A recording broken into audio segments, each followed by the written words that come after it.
Hey, antes de comenzar... bendito Víctor.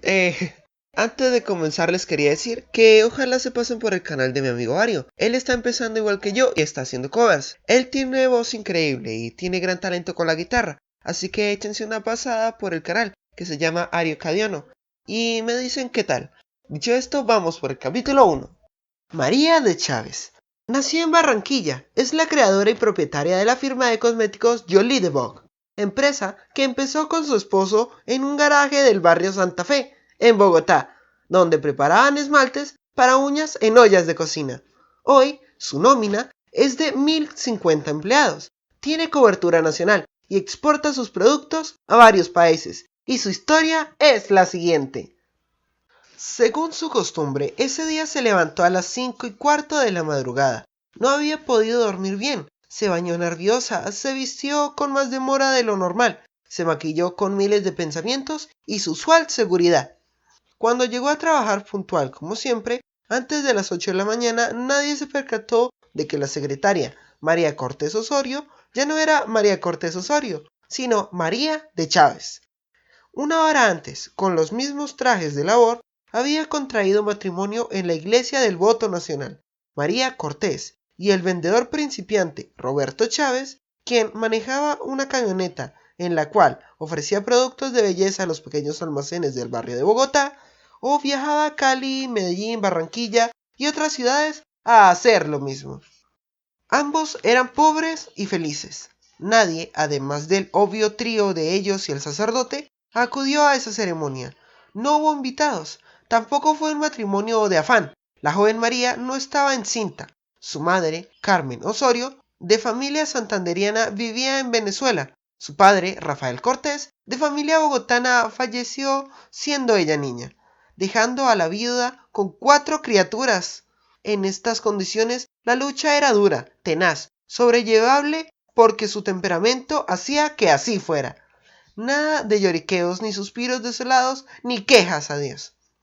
Ni la pareja hubiera querido festejar la boda. Su tremenda estrechez económica hubiera impedido organizar alguna reunión decente. Tampoco hubo luna de miel, porque no tenían vacaciones a la vista y si pedían licencia, la obtenían, pero dejaban de devengar.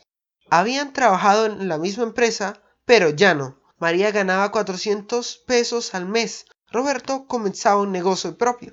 A los pocos días tomaron un pequeño apartamento en la carretera octava con calle Cuarta Sur, en un edificio nuevo donde les arrendaron barato, por 30 pesos la mensualidad, como quien dice, a un peso diario. Ese matrimonio partía su vida no de la manera tradicional, por aquello de que fueron felices y comieron perdices. No, se casaba con quien ideó tener fábrica propia, quien sería el padre de sus 7 hijos y de quien jamás se ha separado. Han luchado juntos, a brazo partido y, cosa que a los jóvenes de hoy debe sorprender, fue el único hombre de toda, le hace bien, de toda su vida.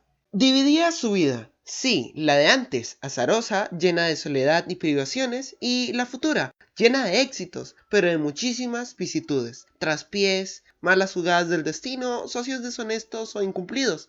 Tantas cosas. El día del matrimonio se levantó a las 5 de la mañana y se arregló para ir en bus a la iglesia. Al acostarse la noche anterior es posible que haya rememorado sus pasos. Tal vez cerró los ojos y se vio como la tercera de 4 hermanos, huérfana desde temprano, y en vez del hogar común y silvestre de papá, mamá y hermanos sentados a la mesa, su recuerdo más remoto era el internado de monjas. Recordaría a las buenas religiosas, severas, frías, desempeñando constantemente su función de pedagogas. Señorita Cortés, no coloque los codos sobre la mesa. Señorita Cortés tiene una media abajo. Señorita Cortés, no tiene las uñas suficientemente limpias. Señorita Cortés, señorita Cortés, señorita Cortés. Sin embargo, no las evocaba con antipatía ni amargura. Curiosamente sentía nostalgia, a la vez que era consciente de haber quedado marcada por esa experiencia. Pasar 9 años interna, de los 5 a los 14 de edad, no es fácil, menos para una mujer con alto grado de sensibilidad, de quien ningún familiar quiso hacerse cargo. Ni siquiera fueron 9 años interna, con salida los fines de semana, sino reque interna, No tuvo vacaciones durante años. En muy pocas ocasiones salió a dar una vuelta por ahí, porque no tenía dinero para comprarse algo o entrar a algún espectáculo. Prefería quedarse en el colegio, leyendo, una de sus pasiones favoritas desde entonces. También era muy estudiosa, pero bastante indisciplinada. Esos años de claustro, aún sin inclinación religiosa, le crearon cierto espíritu taciturno, pese a que tenía algunas amigas y se llevaba bien con las condiscípulas. En esa situación estuvo primero en la Presentación de Bogotá y finalmente en El Rosario de Barranquilla, su ciudad natal, de donde fue traída muy pequeña a la capital de la República y a donde regresó pocos años más tarde. En esos claustros cursó apenas hasta segundo de bachillerato. No hizo más estudios formales, excepto 2 años de comercio, que entonces se llamaba cálculo mercantil, nombre rimbombante que daba cierta importancia. Pensó que dejaría para siempre el refugio de las buenas religiosas, pero el futuro le tenía una baraja similar. Con esa edad, sin saber desempeñarse en algo, mal acostumbrada a tener techo, comida, útiles y estudio, sobreprotegida, sin poder contar con el apoyo de la madre, quien por alguna razón había dejado viajar entre Bogotá y Panamá, a llevar y traer mercancía para vender y sostenerse con sus 2 hijos. María no vio otra opción que irse a vivir con una hermana mayor, casada y en situaciones bastante precarias y difíciles. El esposo de la hermana era un agente vendedor que viajaba continuamente. Él vio mejores opciones radicándose en Pereira y allá fue a parar la joven María, ya de unos 16 años. Su responsabilidad era cuidar de los sobrinos, ayudar en el aseo de la casa, lavar y planchar, menos cocinar, algo que nunca pudo aprender por carencia de tiempo. Al cabo, trasladaron al cuñado a Cali y lo llevaron con ellos. Yo era al mismo tiempo la hermana, la cuñada y la muchacha de la casa. La situación pecuniaria era tan tensa que el cuñado decidió decirle un día que no podía seguir con ella, que le había conseguido un puesto donde unos amigos de una compañía de cosméticos en esa ciudad. Allí podría ejercer lo que aprendió en Barranquilla, como sacar descuentos, facturar, escribir a máquina, etc. En el único puesto que se ajustaban a sus conocimientos, secretaria. Cuando María se estaba poniendo el traje sastre con que se casó en Bogotá, recordaba esos meses en Cali. Ya por lo menos vestía esa línea elegante y poseía varios, porque en Cali tenía apenas 2 vestiditos. Me ponía el uno mientras lavaba y se secaba el otro, que por el clima no era complicado. Eran vestiditos muy baratos, calzaba solamente un par de zapatos, que tuve que hacer remontar varias veces los fines de semana. De las monjas pasó a ser muchacha de su hermana, de ahí a secretaria y de nuevo en manos de las monjas. Como secretaria era el primer trabajo formal de su vida, se entregó en cuerpo, alma, vida y corazón a esa empresa.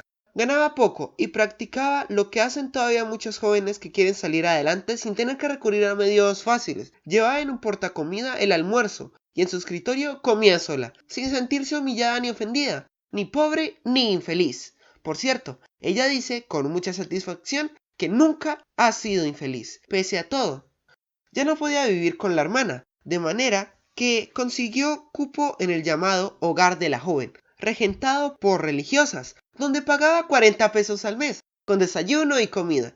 Era 1947 y María cumplía 17 primaveras. El negocio de cosméticos en Cali, pensó María mientras se subía la cremallera de la falda poco antes de ser señora de Chávez, estaba en crecimiento, porque allí comenzaba por primera vez a progresar y envasar productos de Revlon en Colombia. Su patrón, químico, era un señor de edad para ella, pero no viejo. Él simpatizó con la muchacha y le enseñó cuanto pudo, hasta dejarla encargada de casi todos los asuntos de la empresa. Por la circunstancia de que él entabló un romance por ahí cerca y se la pasaba entrando y saliendo a cada rato, hacía las mezclas, daba una que otra instrucción y salía corriendo donde la amada ilícita. María, acostumbrada a la rigurosidad conventual, aunque indisciplinada como estudiante, tomó a pecho la oficina, se apersonó de ella, se dio a la tarea de aprender toda clase de labores en la misma, empezó a dar órdenes aquí y allá, a medida que iba dominando cada área, y en un momento dado ella era la práctica gerente, administradora, pagadora, jefe de personal y despachadora, desde su puesto de secretaria. Todo con el consentimiento y la confianza del dueño enamoradizo. La fábrica creció y los dueños vieron la conveniencia de trasladarse a Bogotá. La invitaron para que viajara con ellos, justo cuando ella meditaba sobre su vida. Vivía en el hogar de la joven, donde no le permitían entrar después de las 8 de la noche. Era vigilada por las monjas. No conocía a nadie. Se había distanciado de su hermana. No tenía derecho a nada. Se sentía muy sola y ahora le presentaba la oportunidad de retornar a Bogotá, donde había vivido bajo el ala religiosa de la Presentación. Solo que esta vez era adulta. Aceptó y la ascendieron al cargo de secretaria de importaciones. Se hospedó en casa de un pariente y comenzó a ejercer un puesto que desconocía, cuya función era verificar los vaivenes del control de cambios y todo el diligenciamiento que acarrearía importar materias primas. No se arredró. Se sintió aliviada, contenta y segura. Pero un día se puso nerviosa. Algo estaba pasando en su ánimo cada vez que veía a Roberto Chávez, uno de los muchachos de las camionetas, vendedor junior, sin voz ni mando. Era una persona muy humilde que estaba comenzando, con enormes deseos de trabajar. Vendía unos productos populares que tenía esa fábrica, además de los de Revlon. María sonreía recordando ese encuentro, mientras se maquillaba, 1 hora y 15 minutos antes de ser la señora de Chávez. De niña siempre pensó lo mismo que todas las de su edad, encontrar su príncipe azul, joven, rubio, alto, fuerte, millonario, que la sacara de la casi indigencia en que vivían y las llevara al castillo dorado. Puras fantasías que les despertaba la lectura de libros y revistas rosa. A sus 18 abriles, acicalándose para ir al altar por primera vez y única vez en su vida, pensó en eso y concluyó: me voy a casar con un hombre igual de pobre a mí, mi príncipe azul. Y suspiró satisfecha. Aunque la fábrica iba muy bien, pésimos manejos financieros la llevaron a la quiebra, pero María había acumulado valiosa experiencia y se presentó a otra empresa de cosméticos que manejaba 15 casas extranjeras, propiedad de los Ramírez Ángel. Fue aceptada como jefe de importaciones, porque en ese tiempo nada se exportaba, todo se importaba. De los 85 pesos que ganaba como secretaria de importaciones, pasó a 400, salto proverbial, que la sacó de la franja miserable y la colocó en un estatus digno. Eso era un sueldazo inmenso para una mujer. Con la quiebra de Revlon, Roberto Chávez tomó una decisión fundamental para su futuro y el de quien sería un año más tarde su esposa, María Cortés Osorio. Prometió que nunca más sería empleado. Juntaron sus cesantías, compraron una camioneta vieja y abrió un físico, Chuzo, donde vendía Alka-Seltzer, jabones, vaselina y chucherías por el estilo. Ella seguía con los Ramírez Ángel y en las tardes salía volando a acompañarlo y ayudarle a facturar. Él se iba en la camioneta a hacer lo mismo de antes, vender en otras ciudades, pueblos cercanos y barrios de Bogotá, salvo que esta vez era propietario de la mercancía. Cuando María se besó con Roberto en el atrio de la iglesia del Voto Nacional, 15 minutos antes de ser su esposa, iba en eso, en su trabajo de 400 pesos y el negocito de su príncipe azul. 1 hora y cuarto después, en su escritorio de jefe de importaciones, siendo María de Chávez, ya no pensaba en nada familiar, estaba concentrada en sus responsabilidades. Continuó con ese trabajo porque el sueldo era lo bastante decente para dejarlo y porque el negocio de Roberto no despuntaba mucho. Él había comprado de soltero un pequeño lote en lo que hoy es Créditos, entonces casi el campo, y se desempeñaron en construir allí una casa para economizarse los 30 pesos del arriendo del departamento de la carrera octava con calle Cuarta Sur. Además, María esperaba al primero de sus 7 hijos. Laborando para esta empresa, alcanzó a tener 4. Quedaba embarazada, se iba para su casa cuando se acercaba el parto, se estaba unos meses esperando a que el nene creciera y retornaba a su puesto. La proporción de ese esfuerzo se mide por el recorrido diario que debía hacer, desde la casa en Créditos hasta la fábrica de los Ramírez Ángel, que quedaba en Fontibón. El transporte no era tan engorroso como ahora, sino peor. No había ruta de Créditos a Fontibón, ni salía algo frecuente de esa lejanía a la otra. Se tenía que levantar a las 4 de la mañana para estar en Fontibón a las 7 en punto y salir de la empresa a las 5 de la tarde para estar a la casa a las 8 de la noche, cansada y dispuesta a atender a los hijos, mientras estaba embarazada de algún otro, porque los primeros le llegaron en cadena, de 1 por año. Con esa pobreza tuvimos tantos hijos seguidos porque había mucho amor. Repite mientras recuerda que llegaba a hacer comida, arreglar las camas, paladear a uno, arropar al otro, reprender al mayor y escuchar a su esposo Roberto, tan trabajador e incansable como ella, salvo que no ejercía labores de hogar. De los 7 hijos, 5 son seguidos. El sexto se lleva 3 años con el quinto y el séptimo 10 en relación con el sexto.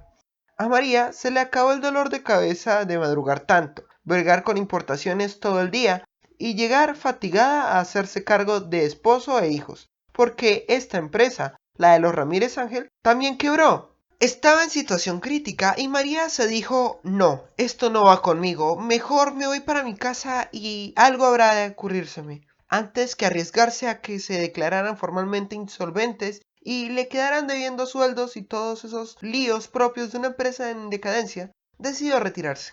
Los esposos se sentaron tranquilos a charlar y pronto llegaron a un acuerdo. Se aliarían y formarían un negocio conjunto, trabajando entre ambos. Unieron sus recursos y fundaron Servidrogas, un centro de distribución de medicinas. Lo crearon en el sector más espantoso que ha tenido Bogotá en su historia, antes peor que ahora, en la calle 12 con carrera 17, en el triángulo formado por la estación del tren, el matadero municipal y la zona de prostitutas baratas, mal alimentadas, enfermas y refugio de campesinos desempleados y maleantes, cascareros del centro, que se dedicaban a rapar relojes y carteras a las señoras. Los tipos en cuestión y las trabajadoras sexuales, como se les dice ahora, se paraban en los alrededores de Servidrogas a ofrecer sus tristes servicios, y eran ellas la clientela que debía tratar María. Llegaban a consultarle sus desventuras, sus malestares, sus enfermedades, y ella, haciendo uso de los pocos conocimientos que tenía sobre el particular, acudía a una ampolleta infalible que costaba 80 centavos, mucho dinero para esas usuarias, solo que en Servidrogas no la tenían. Corrían a conseguirla en alguna droguería cercana para ganarse 20 centavos por unidad. Cosas así debían hacer. No teníamos plata para surtir ese depósito. Era un depósito llamado Servidrogas, pero de drogas no tenía nada, porque todo era conseguido aquí y allá, y de depósito menos, porque ¿qué íbamos a guardar allí? Tras el fracaso de los Ramírez Ángel, el señor Gamboa, padrastro de ellos, se había quedado con algunas fórmulas para fabricar productos de belleza, en especial esmaltes. Cansados María y Roberto del sitio y del trabajo que poco conocían, el de las medicinas, un día Roberto le propuso a Gamboa que hicieran unos esmaltes en sociedad con ellos. Roberto había visto por ahí una marca de lápices para cejas, Love Lines, y el nombre, que quiere decir líneas de amor. Le gustó. Optaron por comprar 10.000 frasquitos importados, cantidad exigua, para envasarlos y ver si lograban posicionarlos en los almacenes. Registraron la marca, hicieron la mezcla, la envasaron, la etiquetaron y dispararon lejos. Se fueron no solo a los almacenes de barrio, sino también a las grandes cadenas de almacenes. Ley y Tía, principalmente. Se los aceptaron. Y a las señoras les gustó el esmalte. Con mucha dificultad, trabajando bastante, lograron sacar adelante ese negocio. Podían estar tranquilos. Los años de pobreza extrema habían pasado. La soledad de los colegios y el hogar de monjas jamás se repetirían. La lucha incesante de Roberto parecía aliviarse. Hasta cuando el señor Gamboa le dio por casarse de nuevo. Tuvo hijos y por razones familiares las cosas cambiaron. Todos se apreciaban mutuamente, pero algo causaba malestar. María y Roberto ya tenían 6 hijos, el último de meses. Con esa responsabilidad encima, él decidió que se fueran ambos para Estados Unidos, a conocer y pasear aunque fuera 15 días. Aprovechando esa promoción bastante económica y valoraron el país de las oportunidades. Y volaron al país de las oportunidades. Era 1962 y al llegar quedaron enamorados de ese país, por tanto trabajo, abundante comercio, sociedad desarrollada y recursos técnicos. Cuando retornaron a Bogotá, de puros locos tomamos la inexorable decisión de irnos a vivir a Estados Unidos. Roberto, mi mamá, mi suegra, nuestros 6 hijos y yo. Alisaron todo, vendieron algunas cosas, no la fábrica de esmaltes, que dejaron en manos del señor Gamboa. Sacaron ahorros, solicitaron visas de residentes que entonces daban con facilidad, hicieron maletas y con más ilusiones que dinero, más deseos de superarse que oportunidades reales, llegaron a ese país, estimulados por esa decisión absurda. Cuando se instalaron y lo que llevaban empezó a escasear, se dieron cuenta de que no tenían nada que hacer. María se dedicó mañana y noche a escribir a todas partes, a ver qué les salía, qué se ponían a hacer, pero nada les resultaba. Comenzaban a añorar la pequeña fábrica de esmaltes que al menos los liberaba de angustias. Roberto, con su habitual pragmatismo, sentenció: aquí lo que debemos hacer es conseguir un socio y arrancar. El socio apareció en la persona de un mexicano norteamericano, un chicano. No se dedicaba a algo más insólito que vender medicinas. Comercializaba repuestos para avión en la firma General Aviation Suppliers. El futuro socio les dijo: no hay problema, vamos juntos, pero es necesario que aporten $20,000. Roberto viajó a Bogotá a visitar a sus buenos y acaudalados amigos y logró convencer a Hernando Gámez de que le prestara esa suma, argumentando que le pagaría 5% de interés. Al tipo le pareció, ¿cómo no le iba a parecer?, interesante, y los dio.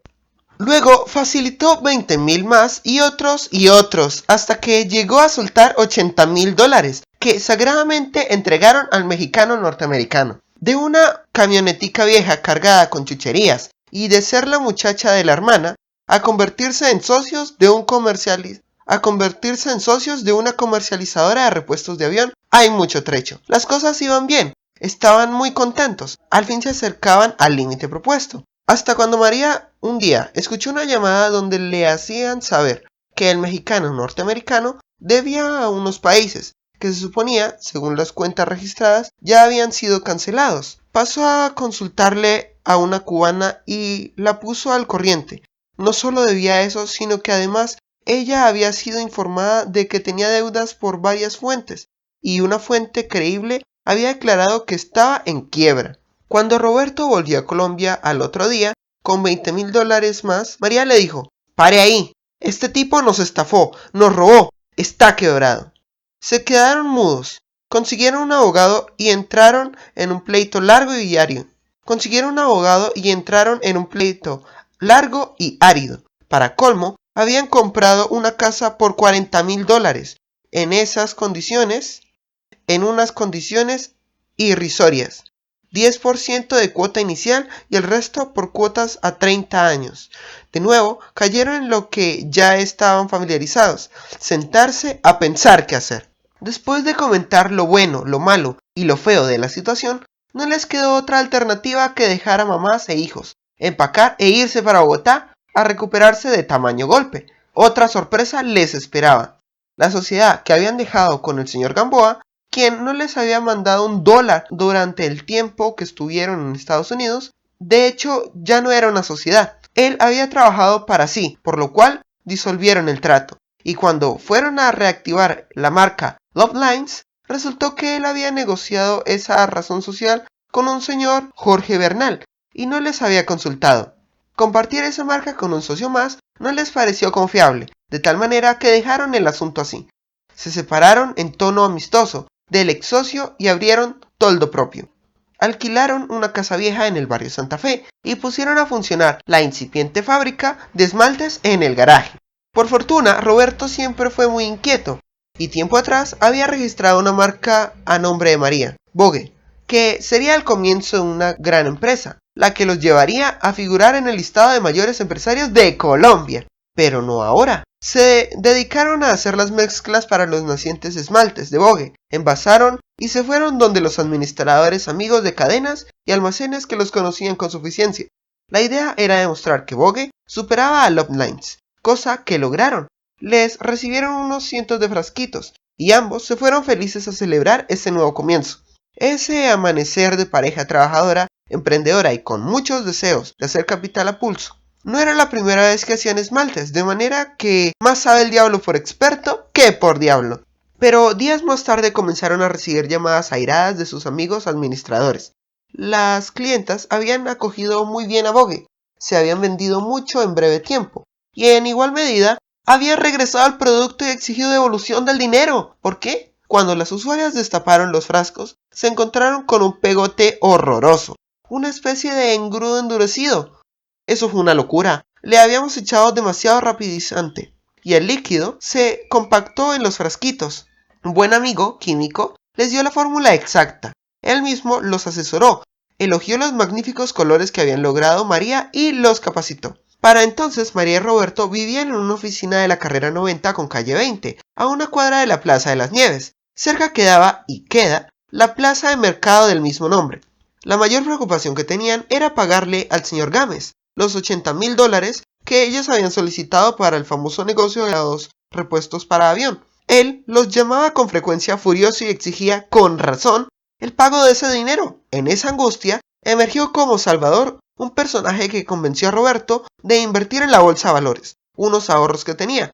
Fue providencial. Un golpe de suerte de principiante le permitió a esas galimatías de la bolsa ganar 120,000 pesos, cifra astronómica entonces, con lo cual abandonó la mayor parte de la deuda del señor Gámez. Otra vez podían respirar tranquilos, pero a alto precio.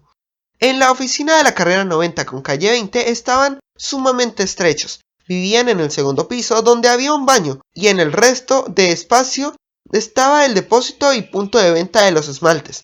Dormían en una litera porque el espacio no alcanzaba para instalar una cama doble.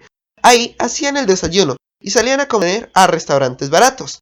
Roberto continuó con su vieja camioneta vendiendo cositas para ganar dinero que les permitiera subsistir. La fábrica de esmaltes Vogue estaba en el primer piso en el garaje, donde hacía las mezclas en ollas de cocina, porque no había modo de comprar recipientes propicios. Ahí mismo, con un embudo, envasaban y etiquetaban. La nostalgia los estaba acabando, más que el hambre o las necesidades. Los hijos y las mamás les hacían mucha falta. Ellos ignoraban las duras y las maduras que pasaban, pues cada vez que podían, con 2 o 3 meses de diferencia, conseguían pasajes baratos, de promoción, e iban a visitarlos. Conocieron entonces a una señora que manejaba el arte de crear cosméticos. La contrataron y empezaron a producir removedor de esmalte, sombras para ojos y rubor, aunque el fuerte de Vogue seguía haciendo los esmaltes. El proceso era 100% manual, completamente rudimentario. Crecieron en variedad y surtido, y los almacenes les hacían pedidos grandes, incluyendo polvos que habían aumentado a sus líneas de producción, la cual, sin embargo, era mínima por carencia de dinero e infraestructura. Empacaban cajas, hacían remesas, atendían ventas por teléfono. A veces ella salía a vender directamente y él viajaba en su camioneta a hacer lo mismo. Las ocupaciones eran intensas. Cuando estaban al borde de saltar al abismo por la pobreza hacia el boom, surgió otra falla que amenazó echar a pique tanto esfuerzo. Esta vez fue Roberto. No podía vivir sin sus hijos. Se mantenía triste y malhumorado. María no necesitó preguntarle qué le pasaba, sino que con su olfato de mujer, un día le dijo que viajaran a Estados Unidos a traer la familia. Era 1970.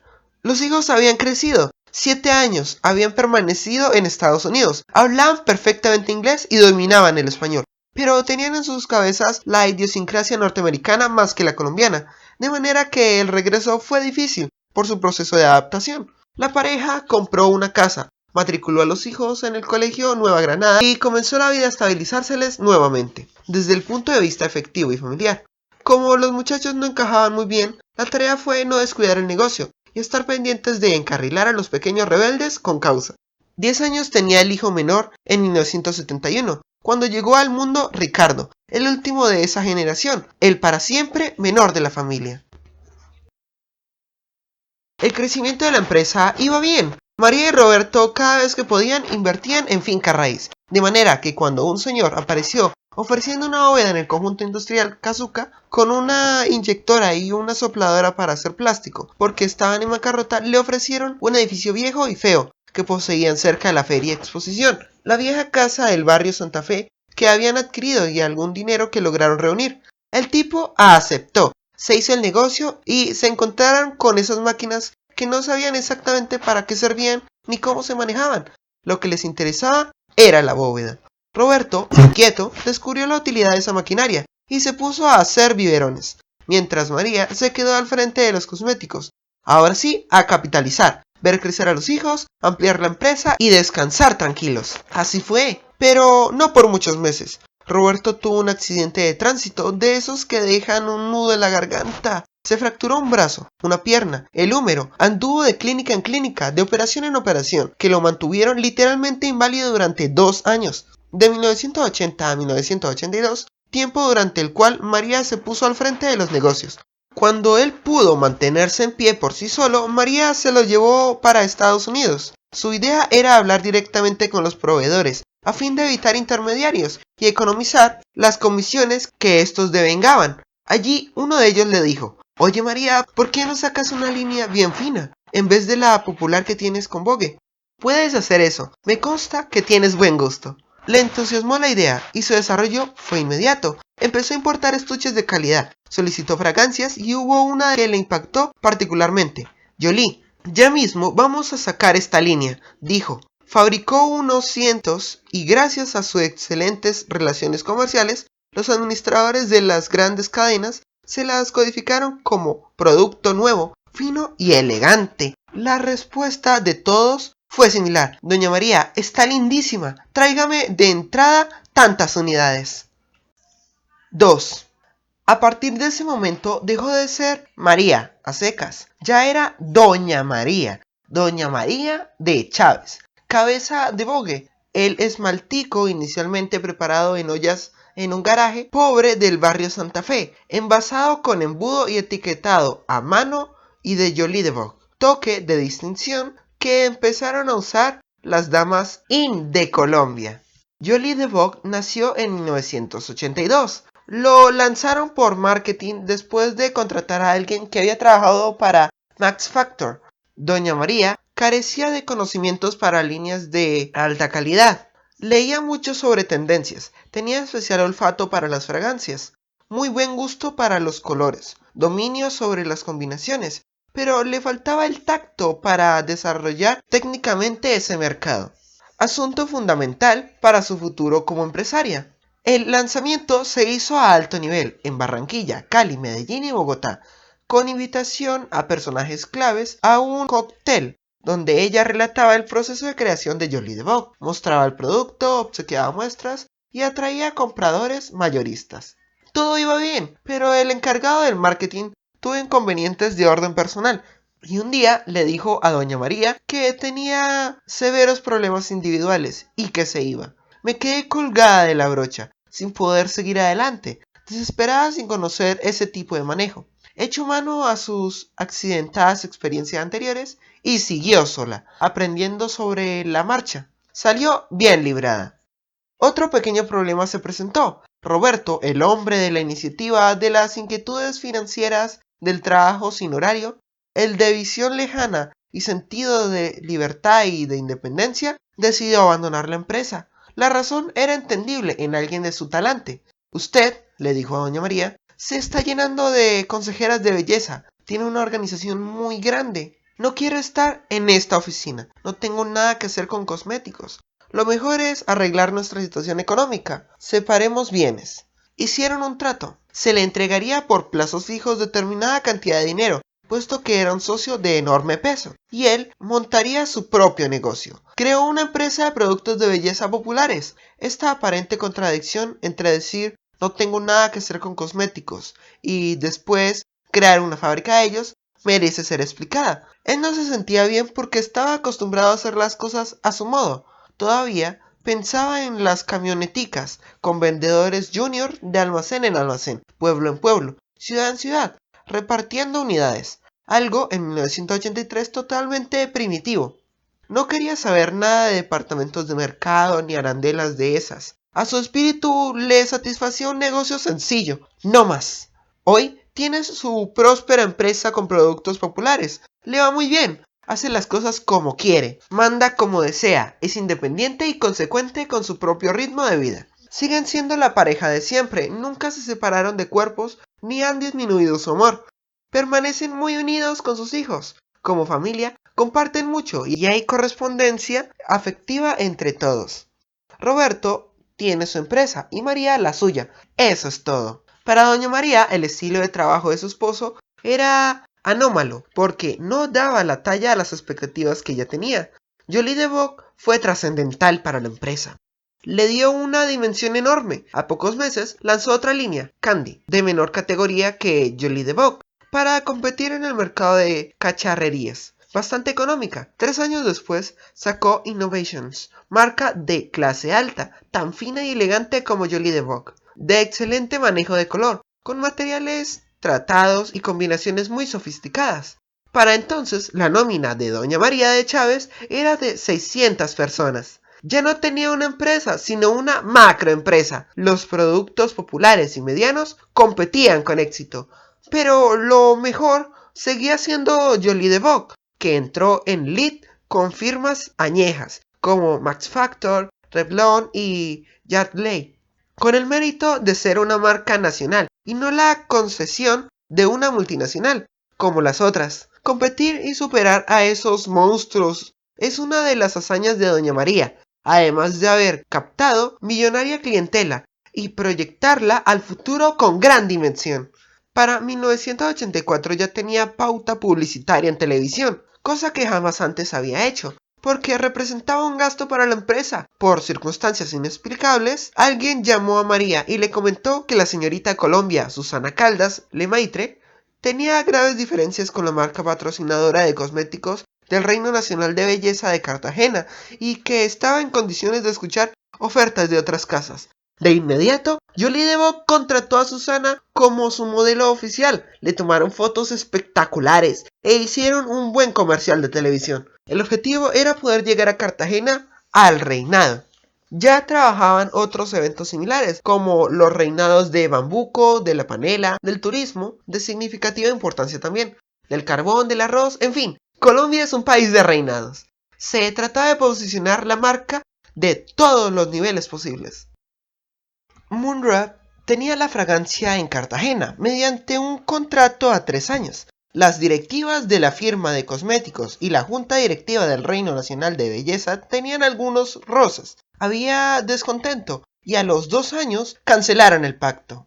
Ya Doña María había escrito a Teresa Pizarro de Angulo pidiéndole la oportunidad de demostrar la calidad y bondades de su producto, que ameritaban poder hacerse el patrocinio de ese certamen. Ella había contestado con su habitual simpatía, diplomacia y don de gentes que no, gracias, pero no. En cuanto se conoció la cancelación del contrato entre Moonrep y el reinado de Cartagena, Doña María no perdió tiempo. Ejemplo de cómo no se debe desaprovechar las oportunidades. Llamó a Doña Teresa y ella le dijo: bueno, María, venga a Cartagena y hablamos personalmente. La imagen del reinado siempre ha sido Doña Teresa, pero su esposo, Leopoldo, quien ya falleció, tenía gran incidencia y poder de decisión. Se acordó ponerlos a prueba. Era 1986. Desde entonces son patrocinadores oficiales del reinado de belleza de Cartagena, mediante contratos que renuevan cada 2 o 3 años. A la par, Catalina, firma de trajes de baño, tenía franquicia con Miss Universo, en el sentido de que esa razón social traía a la ganadora del concurso al país y llevaba a la señorita Colombia a competir en ese certamen. Cuando venía la Miss Universo a Colombia, había 3 presentaciones centrales en las 5 ciudades más importantes del país, con asistencia de la señorita Colombia. Jolie de Bock fue invitada a patrocinar la línea de cosméticos de esas visitas y a formar parte de la organización. Doña María, como siempre, tomó en serio su responsabilidad, capacitó personal para esa clase de eventos, exigió calidad máxima en todo lo que tenía que ver con su empresa y creó un equipo especializado que no dejaba escapar la menor matriz. Aunque Catalina era la firma directora, Jolie de Bock contrataba los artistas, se encargaba de las luces, escenografía, sonido, música, coreografía, a nivel milimétrico, con audaz habilidad. Con cada Miss Universo venía una chaperona, persona encargada de no descuidar a la reina, escogida siempre entre señoras de altas calidades sociales, culturales y morales, y condiciones especiales, dignas de su responsabilidad. Su poder sobre las jóvenes llega al extremo de decidir con quién pueden hablar la soberana. Pero también les encomiendan otras misiones, como observar con detenimiento, cabeza fría y distante de pasiones. Cómo es manejada cada presentación de la Miss Universo, sobre quién recae cada compromiso. ¿Con qué profesionalismo lo hacen? ¿Cuáles métodos utilizan? ¿Qué clase de personal? ¿En qué locaciones? ¿A quiénes invitan? ¿Qué cubrimiento periodístico se le da? Toda una labor herculopoirotiana. Durante 3 años observaron y dieron cuenta de la Organización Mundial de Miss Universo sobre el trabajo del equipo de Jolie de Bock. Infortunadamente, mientras esta marca daba un tratamiento altamente profesional a esa correría, Catalina se fue por el lado fácil, pues la empresa iba en proceso de decadencia y su gerente era muy tranquilo, un tanto folclórico. Una chaperona fue instruida para indagar si doña María estaba en condiciones para manejar la franquicia de esa visita, y ella dijo que le gustaría bastante. La señora le confió. Nosotros hemos visto que son ustedes quienes organizan la mayoría de cosas. Sabemos cómo lo hacen, y estamos impresionados con eso. Doña María no desaprovechó la coyuntura y le respondió, pues dígaselo a los directivos generales, a ver si nosotros podemos entrar ahí. Eso fue en 1989. En 1990 estaban a prueba con miras a obtener la franquicia que manejaba Catalina. Se la otorgaron y desde entonces la ostentan según contrato hasta el año 2000. Eso estrechó los lazos con el Reinado Nacional de Belleza de Cartagena y sirvió para que trabajaran mejor y más unidos. La empresa Jolie de Vogue empezó a ser conocida cada vez más, tuvo reconocimiento nacional y María de Chávez como persona y como empresaria comenzó a brillar con luz propia. La prensa empezó a interesarse en ella, se hizo a un nombre y desde entonces pasó a ser Doña María de Chávez de Jolie de Vogue. Ese mismo año, cuando obtuvieron la franquicia en el Reinado Nacional de Belleza de Cartagena, Doña María notó también que la bodega de Casucá no era suficiente. A pesar de todo, pensó, es muy artesanal, no hay departamentos, no hay nada, todo se hace una cosa sobre la otra. Hay mucha confusión y pocos espacios. Es necesario ampliar. Hubo acuerdo unánime de que se había vuelto loca cuando tomó la decisión de sacar préstamos, como fuera, 300 millones de pesos para financiar la ampliación que la sacaría de simple bodega depósito fábrica a una planta tecnificada. Año y medio tardó esa transformación, mientras seguía produciendo, pagando las nuevas deudas y luchando por crecer y modernizarse.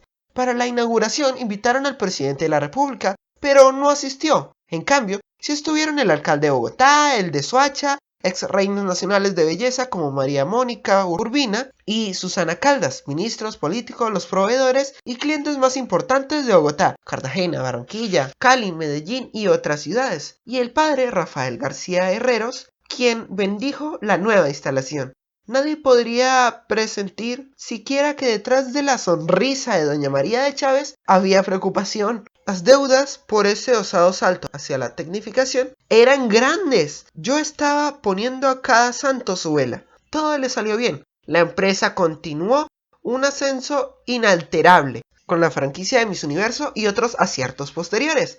La lucha se centró luego en tratar de subsanar el roto que le había hecho a la empresa esa inversión, con el activo fijo que quedó ahí. Fue a todas luces una buena decisión. La muestra es que en 1996, 10 años después, son insuficientes los 10.500 metros cuadrados construidos, donde laboran 1.050 personas. Conquistado a plenitud el mercado nacional, se proyectaron hacia otros países, entraron a Panamá y a Ecuador. Y un buen día se les apareció un señor interesado en una compra de rastreo para Finlandia. Hoy es cliente asiduo. Se trata de un caso extraño y curioso, porque Finlandia, un país frío y europeo, aceptó nuestros cosméticos de tipo latino. En 1992, una de sus hijas se instaló en Houston, Estados Unidos, y abrió allí una oficina de Jolie de Vogue y sus demás líneas. Aún trabajan en eso, ha sido difícil, pero han logrado penetrar el mercado de los estados de Texas y California, apuntando directamente al look latino. Actualmente tienen puntos de venta en algo más de 300 establecimientos, la mayoría supermercados.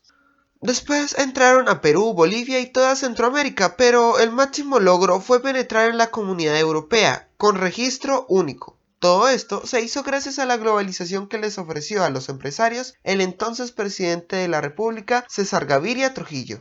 Si bien el mercado extranjero es importante, el nacional lo es más todavía, en razón a su ascendente promedio de crecimiento de 20 a 25% anual. Solamente de productos Jolie de Vogue facturan 5 millones de unidades al año. Además, son representantes exclusivos para Colombia de una famosa marca alemana que produce delineadores de ojos y labios y otros cosméticos. de las cuales venden entre 3 y 4 millones de unidades cada 12 meses. La cosa ha sido tan milagrosa que hasta Revlon, Max Factor, Monrep y Yardley, sus competidores, compran productos de la casa que representa a Jolie de Vogue. Cuando en 1990 los fabricantes tuvieron una seria complicación por la cantidad de productos piratas que salieron al mercado, se asombraron de tanta osadía, porque ellos mismos iban al comercio y encontraban productos Jolie de Vogue hechos en Taiwán, en México, en Japón, y los vendedores, ignorando que sus supuestos compradores eran los mismísimos creadores, fundadores y propietarios de Jolie de Vogue, les aseguraban que esos eran los originales. Entonces tomaron la decisión de rescatar ese mercado y lanzaron la línea Wendy, que en gratitud por tantos servicios prestados dieron en representación e hicieron socio a su ex empleado Carlos Alberto Quijano. La línea nació en 1991 y ha tenido bastante acogida. Esta empresa tiene 18 empleados y su sede en el barrio La Soledad. La competencia es grande, la gente se mueve e inventa cosas, invade mercados. Doña María lo sabe muy bien, por eso sacó otra línea, Linda, que ha sido arrolladora y superó en 6 meses todos los cálculos previstos. Es que cuando las empresas crecen tanto, necesitan unas infraestructuras tan grandes que se van en gastos las utilidades, se vuelven paquidérmicas y se crea exceso de andamiaje. Por eso es bueno fragmentar, sin romper la unidad. El año pasado tuvo otra enorme satisfacción la mujer que fuera requinterna de entre las monjas, empleada de su hermana, secretaria y submicroempresaria, si es que existe ese término. La Organización Mundial de Miss Universo permitió que en su firma fuera la maquilladora oficial en el evento de Namibia, donde de los productos Jolie de Vogue fueron aplicados a 88 participantes de todo el mundo. El crédito les fue dado por televisión a más de 300 países que tenían la señal en directo. Por primera vez, una marca latinoamericana lograba ese honor. Hace 4 años obtuvo el premio a la excelencia. Hace 2 fue acreedora al premio Portafolio como el mejor trabajador, debido a la reseña del desarrollo de su empresa. La distinción le fue entregada personalmente por el presidente César Gaviria. Ella estaba en Houston. Cuando le avisaron, tomó el primer avión y llegó a la ceremonia justo 10 minutos antes del acto. El año pasado recibió el premio al mérito industrial por motivo de los 40 años de la empresa. Ese mismo 1995 además abrieron otro canal de mercadeo, el de venta directa, puerta a puerta, como acostumbraba hacerlo Avon en Estados Unidos. Se llama Vice International Cosmetics, con marcas que se fabrican bajo licencia de los representados y personal experimentado. Le venden a cada familia lo que necesita para el bebé, el impúner, la adolescente, la señora, el señor, los abuelos, hay para todos. Sobra agregar que el éxito ha sido absoluto. Y ahora hablo en plural, porque 4 de los hijos de Doña María de Chávez están involucrados directamente a la empresa, con altos cargos ejecutivos, lo cual no evita que haya inconvenientes. Hace reuniones con frecuencia y se ventilan todos los problemas, pero en esos casos no existen mamá e hijos, sino que se ven como socios. En una ocasión Doña María le pasó un memorando a uno de ellos llamándole la atención, porque cuando tengo que ser su gerente, soy su gerente, doy palo. Ese mismo día estaban ambos solucionando problemas como si nada hubiera sucedido.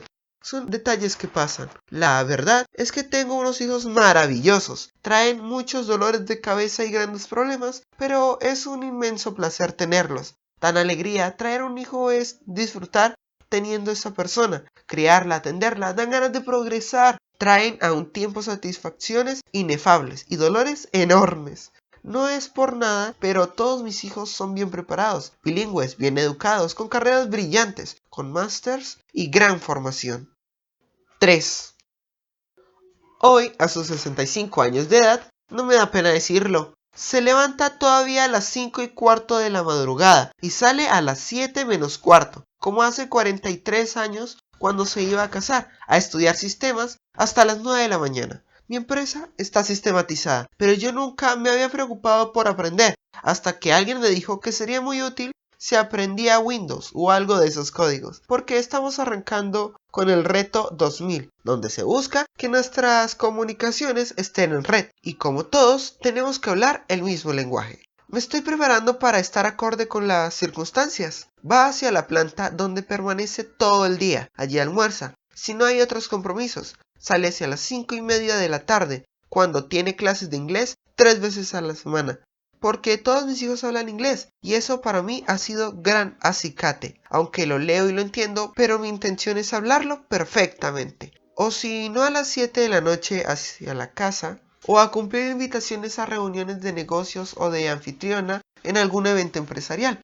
Con todo, viaja bastante. Acude desde hace varios años a los eventos de Miss Universo, sea en el país que sea. Busca materias primas, mira mercados, va a ferias industriales. Siempre tengo algo que hacer.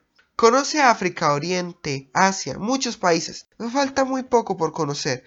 Es profundamente católica, por haberse formado con monjas y por convicción. Soy moralista y a la vez moderna. Se viste como joven, hace gimnasia durante media hora todos los días. Como vendo belleza, tengo que estar lo mejor posible para poder hacerlo. Me gusta dar la imagen de lo que hago. Lee cuando puede. Siempre en sus viajes lleva 2 o 3 libros. Le apasiona el cine, disfruta una pequeña casa de campo y las caminatas largas son de su gusto. De joven fumó durante 10 años. Cuando se casó, Roberto, su esposo, por cortesía, le regalaba paquetes de cigarrillos, pero en cuanto se enteró de que a él no le gustaba que la gente fumara, tenía que ir a fumar afuera y eso me aburrió. Cortó de tajo y jamás volvió a saber qué era eso. De bebidas embriagantes prefiere el vino blanco, pero sin pretensión a llegar a extremos. Le basta la delicia de entonarse levemente. Nunca estudió teoría de los colores ni hubo quien le iniciara en el gusto por las fragancias. El único antecedente es que de niña le gustaba pintar, sobre todo en acuarela, y siempre tuvo sensibilidad para el arte. Modestia aparte, tengo muy buen gusto y siempre sé qué es lo que va a pegar, qué le gusta a la gente, cómo se va a desarrollar. Ha asistido a muchos seminarios, le atrae todo lo que tiene que ver con mercadeo y domina el tema. Uno de sus secretos de éxito es pensar un poco más allá de lo normal, enriquecerse cualitativamente en su área, en lo que sabe, y estar atentos al negocio. Hay cosas que me han faltado en la vida, por el estudio que me faltó, pero también hay gente que ha estudiado mucho y no ha hecho nada. De pronto, son las necesidades las que hacen que uno surja, que las personas salgan adelante. Si uno tiene todo conseguido, la vida deja de ser interesante. La formación con religiosos fue fundamental. Una vez le decía a una de mis hijas que el sufrimiento formaba. Ella, con mucha razón y lógica, me dijo: no, mamá, aquí a este mundo no vinimos a sufrir. Considero que vine a ser feliz. ¿Por qué tengo que sufrir, mamá? Sin embargo, yo sigo creyendo que esas cosas son buenas. A veces me pregunto qué hubiera sido de mi vida si no hubiera tenido una infancia difícil, aunque esos recuerdos no me parezcan tan gratos. A lo mejor hubiera sido una mediocre, no se sabe.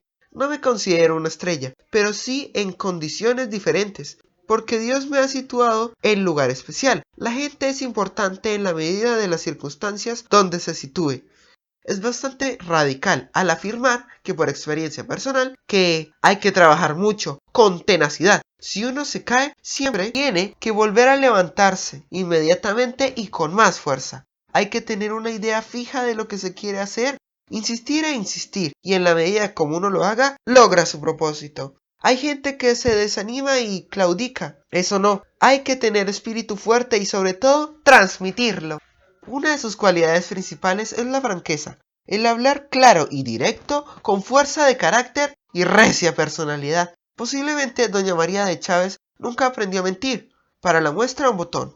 Doña María, abajo de la marca Jolie de Boc uno lee Nueva York, París, pero no me ha hablado del mercado de sus productos en esos países. Sonríe comprensiva. Eso de Jolie de Boc, Nueva York, París, para la gente es importantísimo y es necesario que una marca sea fácil de pronunciar. Vogue se pronuncia Vogue en francés, que quiere decir moda, pero aquí la gente decidió que era Vogue y así se le conoce. Lo de Nueva York, París, lo puse porque a la gente le gusta. Además, la planta está en Suacha. ¿Cree que tendría igual efecto si colocara en las cajas Jolie de Vogue, Maine, Suacha? Con actitud mental abierta y racional, no olvida que algún día, y ese esté lejano, le tocará abandonar el reinado de este mundo. He admirado con mucha dificultad el grave problema de qué pasará cuando yo muera. Con mucha preocupación porque aunque todos mis hijos son del mismo papá y de la misma mamá, unos son más suaves, otros más fuertes. He visto brotes entre ellos mismos de inconformismo, de molestia. Fulano dice, yo no quiero trabajar con Mengano y cosas así.